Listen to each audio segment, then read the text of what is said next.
Hello everyone, I hope you guys are doing great. तो देखिए, DU यू का CSAS पोर्टल तो एक्टिव हो जाएगा, लेकिन स्टिल काफ़ी सारे स्टूडेंट्स के पास जो एसेंशियल डॉक्यूमेंट्स होते हैं या काफ़ी सारे स्टूडेंट्स के पास जो रिक्वायर्ड डॉक्यूमेंट जिनकी ज़रूरत पड़ने वाली है काउंसलिंग प्रोसेस में, वो नहीं है। तो उनका एक डाउट निकल के आ रहा है कि उनको फिर उस केस में क्या करना चाहिए। तो यहाँ पर एक अंडरटेकिंग का प्रोसीजर जो रहता है, अंडरटेकिंग की प्रोसेस रहती है, वो इन्वॉल्व होती है। काफ़ी लोगों ने पूछा कि अंडरटेकिंग क्या चीज़ है, कैसे दी जाती है, उसके क्या बेनिफिट्स रहते हैं। तो मैंने सोचा कि एक वीडियो बना देते हैं जिसमें एक्सप्लेन कर देते हैं कि क्या अंडरटेकिंग है और किस तरीके से आपको अंडरटेकिंग दे करके बेनिफिट मिल जाएगा कि आप अपने डॉक्यूमेंट्स जो अभी आपके पास अवेलेबल नहीं है उसको आप लेटर स्टेज में सबमिट कर दें। ठीक है, तो देखिए, अंडरटेकिंग का जो प्रोसेस है वो एक ये मान के चल लीजिए कि आप लिखित में देते हैं यूनिवर्सिटी ऑफ दिल्ली को कि अभी फ़िलहाल मेरे पास कोई पर्टिकुलर डॉक्यूमेंट नहीं अवेलेबल है जो कि रिक्वायर्ड है एडमिशन प्रोसेस के लिए, बट मैं लेटर स्टेज में आपको ये डॉक्यूमेंट जो है वो प्रोवाइड कर दूंगा। ठीक है, ये आप रिटर्न में जो भी आपकी डिक्लेरेशन देते हैं और आप अपलोड कर देते हैं या फिर सबमिट कर देते हैं। तो जब आपकी लास्ट डेट ऑफ एडमिशन होती है, जैसे कि मान के चलिए कि यूनिवर्सिटी का जो एडमिशन क्लोजिंग डेट होगी, उस डेट तक आपको टाइम दे दिया जाएगा कि आप जो भी जो स्पेसिफिक डॉक्यूमेंट है उसको सबमिट करें, और उसके बाद ही आपका एडमिशन जो है वो कंफर्म माना जाएगा, जब तक आपका एडमिशन प्रोविजनली कंफर्म रहेगा।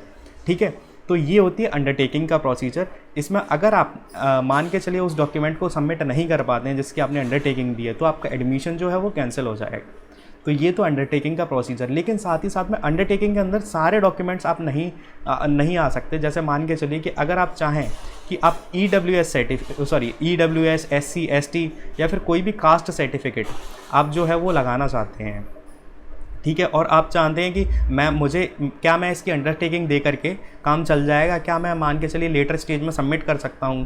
तो देखिए, मैं यहाँ पे आपको क्लियर कर देना चाहता हूं कि किसी भी तरीके का कोई रिजर्वेशन सर्टिफिकेट आप लेटर स्टेज में नहीं पा सकते, ना ही आप अंडरटेकिंग दे सकते हैं अपने रिजर्वेशन सर्टिफिकेट की।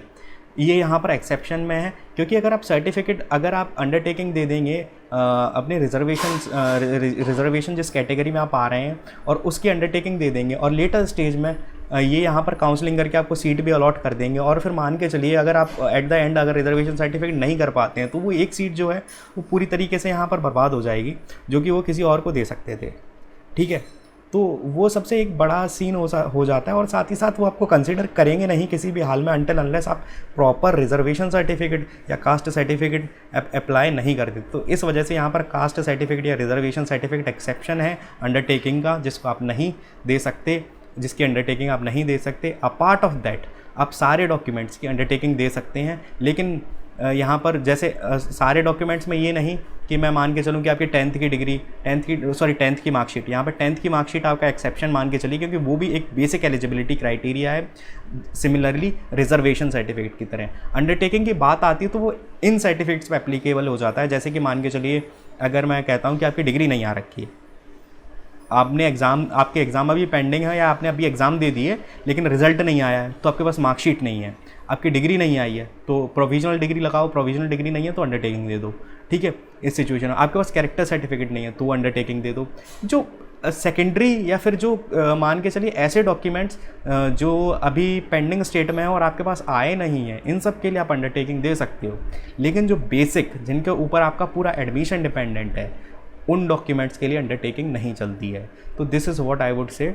स्टिल आपका कोई क्वेश्चन रह जाता है तो आप क्वेश्चन कमेंट सेक्शन में पूछ सकते हैं। तो that's it, thank you so much.